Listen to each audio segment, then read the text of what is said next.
I'm Julia. We are sisters.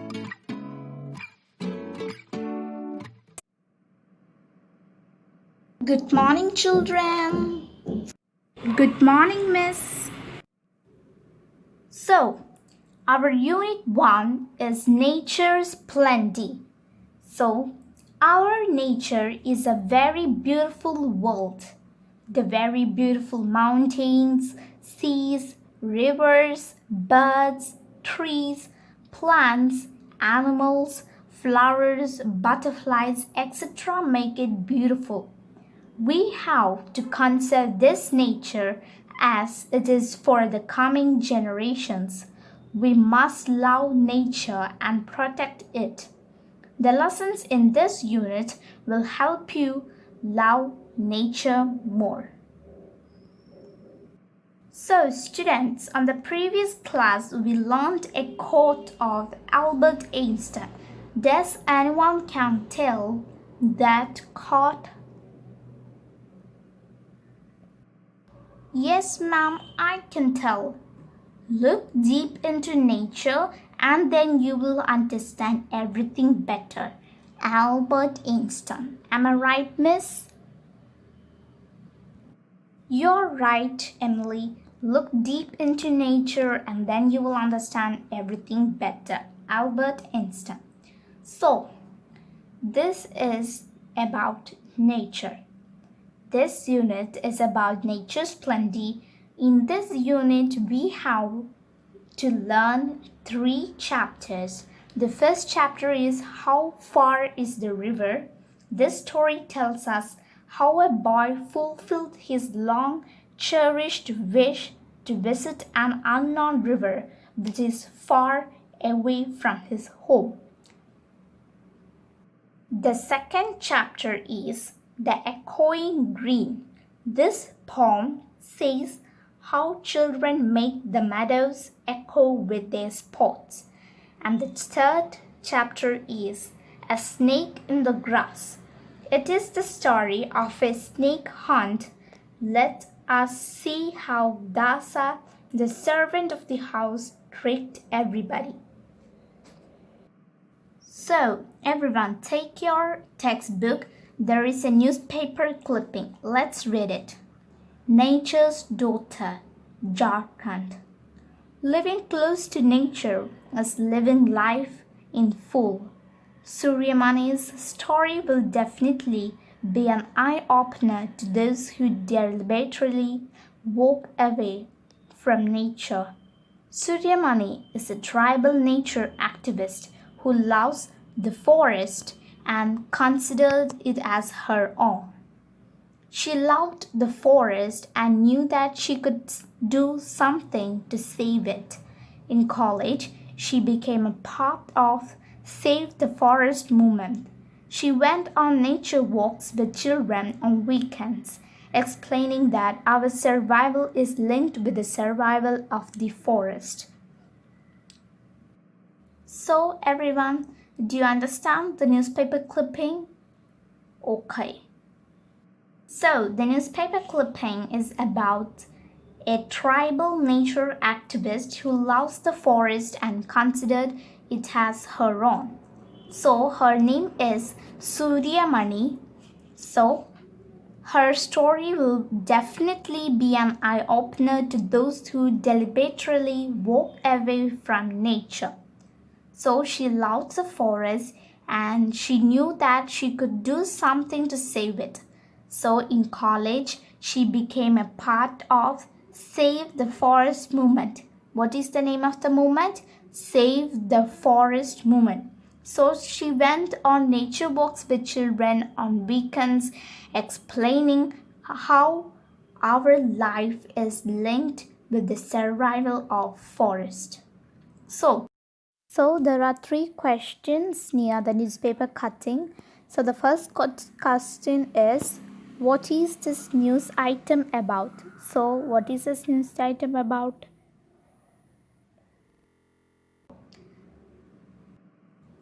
Yeah, the newspaper clipping is about a tribal woman protecting forest and telling us that how our life is linked with the survival of forest.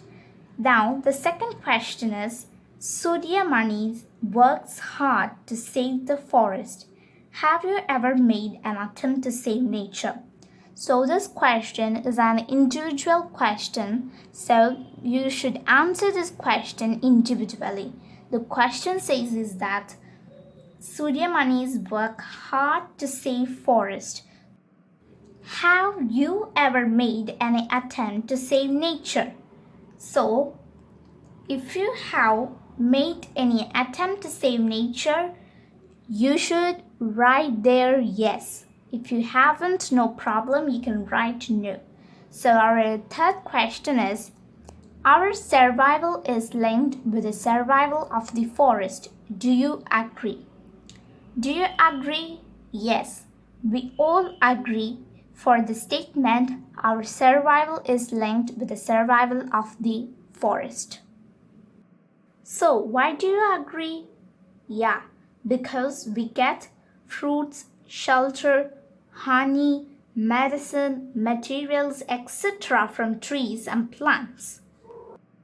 Now, your teacher Rose will be describing you why we agree to the statement our survival is linked with the survival of the forest. So, I am Rose. I am here to discuss that why do we agree to the statement our survival is linked with the survival of the forest? So, what all do we get from a tree? Emily, answer to my question. We get fruits, shelter, honey, medicine materials. Okay, that's enough. Good, Emily. So what all did Emily tell? What all we get from tree? We get fruits, shelter, honey, medicine materials, etc. from trees and plants. So one tree will be only satisfied for 2 or 3 people, because man have many needs with a tree or a plant. So for many people, many trees should be there. Am I right? Yes. So wherever there are trees and plants, we will call it forest. So when forests are there, rain will pour through raining water sources like lakes, ponds, rivers, etc. form. And we get fresh water. When forests are formed, there will be animals, birds, aquatic animals, etc. etc. Think for a while, a forest gives us many things, but what will happen if there are no forests? Tell what will happen if there are no forests. Can anyone tell? We will lose all sorts of food. We will lose beauty of nature. We will never get sufficient water. We will lose all animals, birds. We will lose peace from nature. Yeah, that's right. We will lose all sorts of food. We will lose beauty of nature. We will never get sufficient water. We will lose all animals and birds. We will lose peace from nature, and many disasters like earthquake, drought, etc. will form in earth, and we will all witness a horrible death without food, water, clothes, shelter, etc. etc. It's better we save our forests and lead a happy life. So, students, I hope you all understood why our survival is linked with the survival of the forest. So, let's get to our next section. Our next section is an activity. So imagine that you are going on a nature walk with your teacher. How would that experience be? So, what is the question? The question is that imagine that you are going on a nature walk with your teacher. How would that experience be?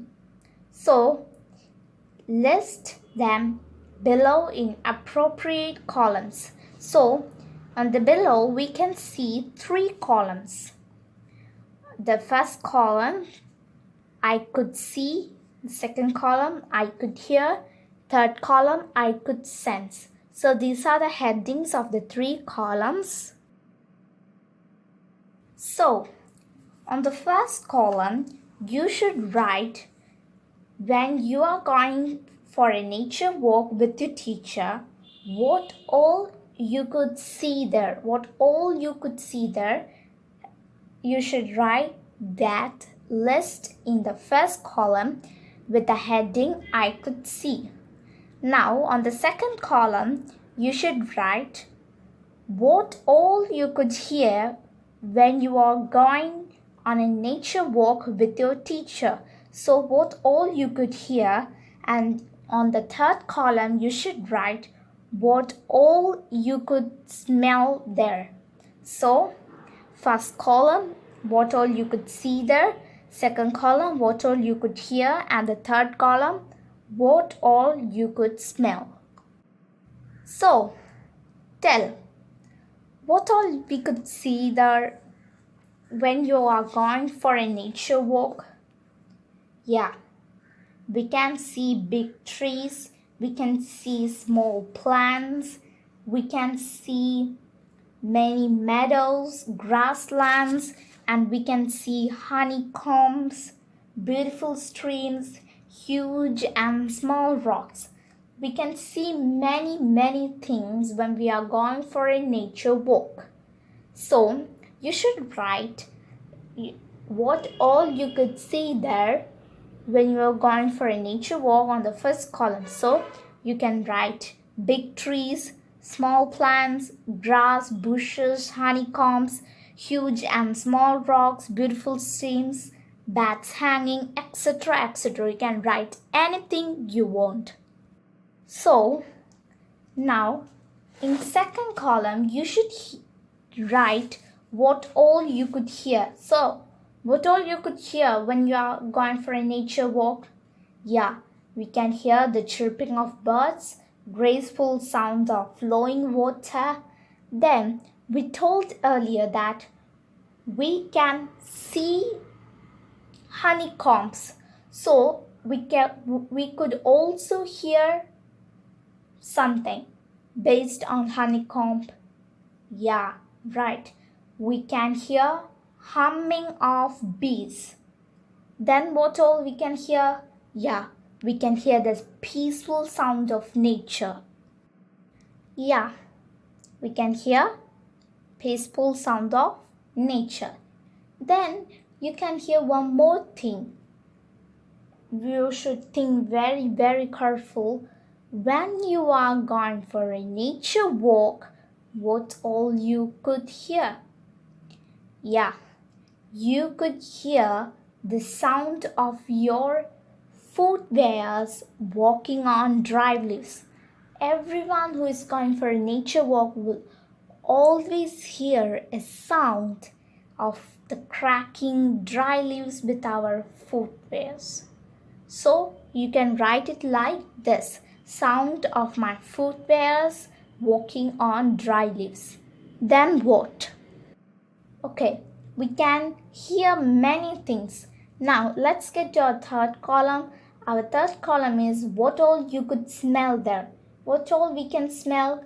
Yeah, we can smell fragrance of flower. We can smell of fruits. We can smell the sweet smell of honey, smell of soil, smell of fresh air. We can see and hear and smell many things in nature.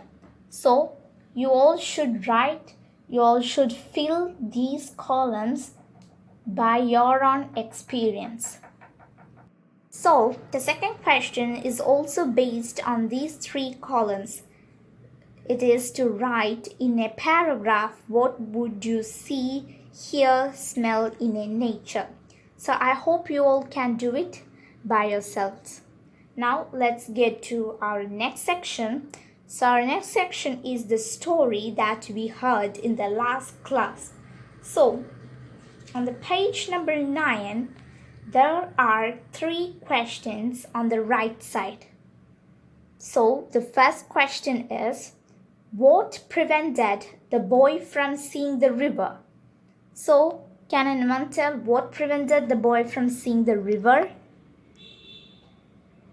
Yeah, right. Yeah. The big mountain prevented the boy from seeing the river. So, what's the answer of what prevented the boy from seeing the river? The big mountain prevented the boy from seeing river. So, what prevent the boy from seeing the river? The big mountain prevented the boy from seeing the river. Now, the second question. What did the boy hear about the river from the villagers? What did the boy hear about the river from the villagers? So, the boy heard about the rocks and the fish in its waters. What did the boy hear about the river from the villagers? What did the boy hear about the river from the villagers? Yeah, the boy heard about the rocks and the fish in its waters. Now let's get to our third question. Why did the boy like to walk barefooted? Why did the boy like to walk barefooted? So the answer is the boy wanted to get the feel of warm stones and cool grass. So he walked barefooted. Why did the boy like to walk barefooted? The boy wanted to get the feel of warm stones and cool grass, so he walked barefooted.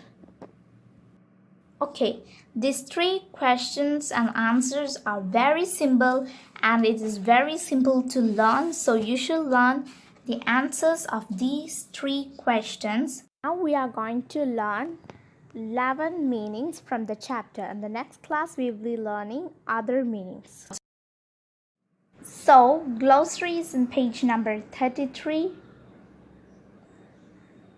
You got? Okay. So, the first word is a loaf of bread. A loaf of bread. So, the meaning of the loaf of bread is a shaped mass of baked bread that is usually sliced before eating. A shaped mass of baked bread that is usually sliced before eating. So, the word a loaf of bread is in page number 9. Last sentence. There was a loaf of bread he could take with him. There was a loaf of bread he could take with him. Now, the next word is barefoot. Barefoot. So, the meaning of barefoot is without any footwear. Barefoot, without any footwear. Barefoot, without any footwear. So, the word barefoot is in page number 9, second paragraph, last sentence. So, the word barefoot is one of the feature of the boy. He was barefooted not because he couldn't afford shoes. He was barefooted not because he couldn't afford shoes. Now our next word is besides. So the meaning of besides is in addition to. Besides, in addition to. Besides, in addition to. Besides, in addition to. So the word besides is in the page number 10, sixth paragraph, last sentence. Besides, it is not an easy road. Besides, it is not an easy road. Now our next word is bramble. The meaning of bramble is prickly shrub or bush. Bramble, prickly shrub or bush. Bramble, prickly shrub or bush. The word bramble is in last page of the story, page number 12, second paragraph, last sentence. Now there was no man or any sign of man's influence, only trees and rocks and bramble and flowers, only silence. So, our next word is creased. The meaning of creased is wrinkled. Creased, wrinkled. Creased, wrinkled. So, the word creased is in page number 10. Fourth paragraph. The woodcutter was a short but powerful man with a creased and weathered face. With a creased and weathered face. Now our next word is frequently. Very often. Frequently, very often. Frequently, very often. Frequently, very often. Frequently, very often. So the word frequently is in page number 10.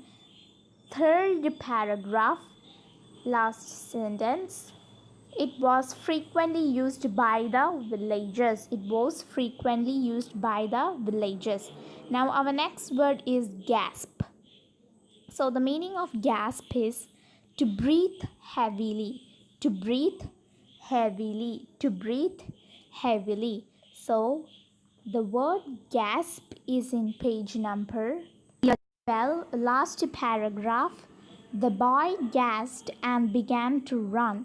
The boy gasped and began to run. The boy gasped and began to run. Now our next word is mule. So the meaning of mule is the crossbreed of a donkey and a horse. The crossbreed of a donkey and a horse. Mule, the crossbreed of a donkey and a horse. So the word mule is in page number 10, second paragraph.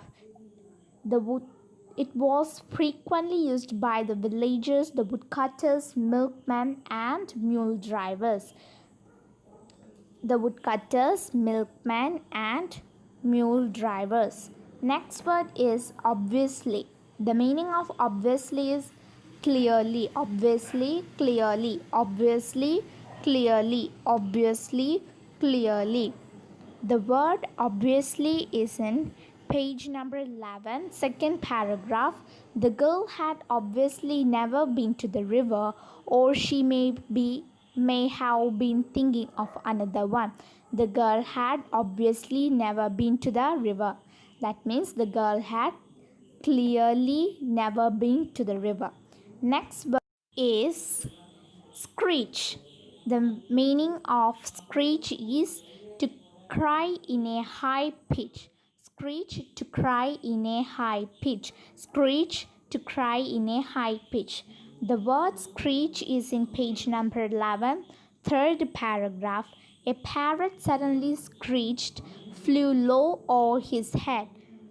The parrot suddenly screeched, flew low over his head.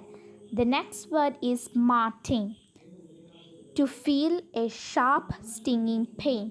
Smarting, to feel a sharp stinging pain. Smarting, to feel a sharp stinging pain. So the word smarting is in page number 11, the last paragraph. The boy did not notice the smarting of his feet. The boy did not notice the smarting of his feet. Now our next word is sturdy. Sturdy, strong. Sturdy, strong. Sturdy, strong. The word sturdy is one of the feature of the boy. So the word sturdy is in page number 9. He was about 12 years old, a sturdy boy with untidy black hair and shining black eyes. He was about 12 years old, a sturdy boy with untidy black hair. Now our next word is wrap. Wrap to cover, wrap to cover, wrap to cover. The word wrap is in page number 10. The second paragraph, he went into the house and wrapped the loaf in a newspaper. He went into the house and wrapped the loaf in a newspaper. So we can find out the opposite word of wrap in this same story. So we can find the opposite word of wrap in page number 11. The last second paragraph, the boy feeling hungry unwrapped his loaf of bread and broke it in half. The boy feeling hungry unwrapped his loaf of bread and broke it in half. Okay students, these are the meanings for to learn today. The meanings are not ending here. We have to learn many more meanings. So that set of meanings we will learn in the next class. So till next class, you should learn the meanings that we learned today. So hope everyone understood the meanings. If you have any doubt, let's clear it on the next class, or you can tell now. Do anyone have doubts?